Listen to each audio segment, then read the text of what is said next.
একদিন মায়ার নবী মুহাম্মদ সাল্লাল্লাহু আলাইহি ওয়াসাল্লাম একটি জঙ্গলের পাশ দিয়ে হেঁটে যাচ্ছিলেন। হঠাৎ নবীজি দেখতে পেলেন এক ইহুদি একটি মা হরিণকে শিকার করে শক্ত করে বেঁধে রেখেছে।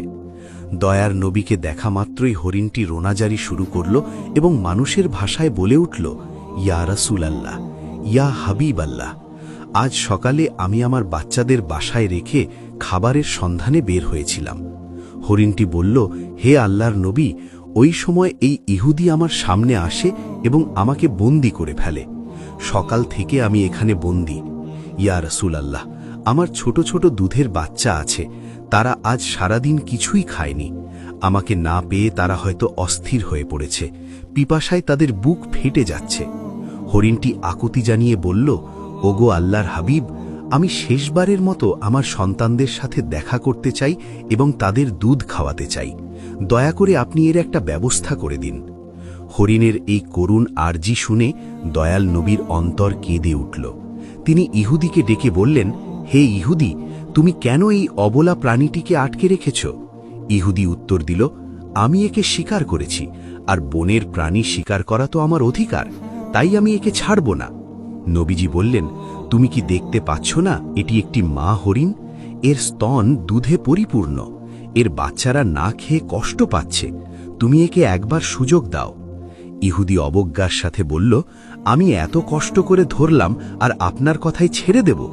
একবার ছেড়ে দিলে কি বনের হরিণ আর ফিরে আসে? তখন বিশ্বনবী বললেন, তুমি একে ছেড়ে দাও, আমি জামিন হচ্ছি, সে তার বাচ্চাদের দুধ খাইয়ে আবার তোমার কাছে ফিরে আসবে। ইহুদি বিদ্রুপ করে বলল, বনের হরিণ কি আপনার বাপদাদার সম্পদ যে ফিরে আসবে?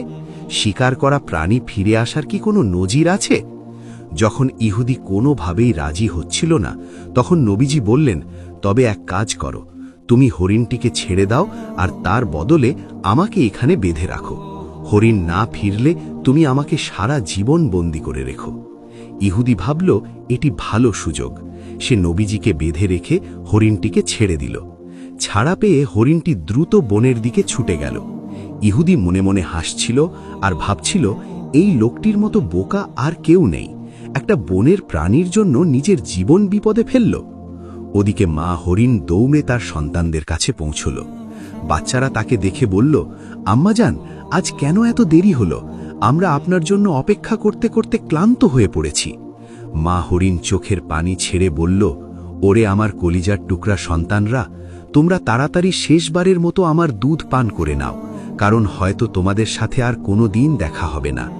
বাচ্চারা অবাক হয়ে কারণ জানতে চাইলে মা হরিণ পুরো ঘটনা খুলে বলল। সে বলল, মায়ার নবী মুহাম্মদ সাল্লাল্লাহু আলাইহি ওয়াসাল্লাম নিজের জীবন বন্ধক রেখে আমাকে তোমাদের কাছে পাঠিয়েছেন। ওই নিষ্ঠুর ইহুদি এখন আমার নবীকে বেঁধে রেখেছে। এ কথা শোনা মাত্র হরিণের বাচ্চারা দুধ পান করা বন্ধ করে দিল। তারা বলল, আম্মাজান, আপনি কি বলছেন? মায়ার নবী বন্দী আর আমরা দুধ পান করব? এটা অসম্ভব। চলুন, আমরাও আপনার সাথে যাব। নবীজির সামান্য কষ্টও আমরা সহ্য করতে পারব না। কিছুক্ষণ পর ইহুদি দেখল বনের ভেতর থেকে কেবল সেই মা হরিণই নয়,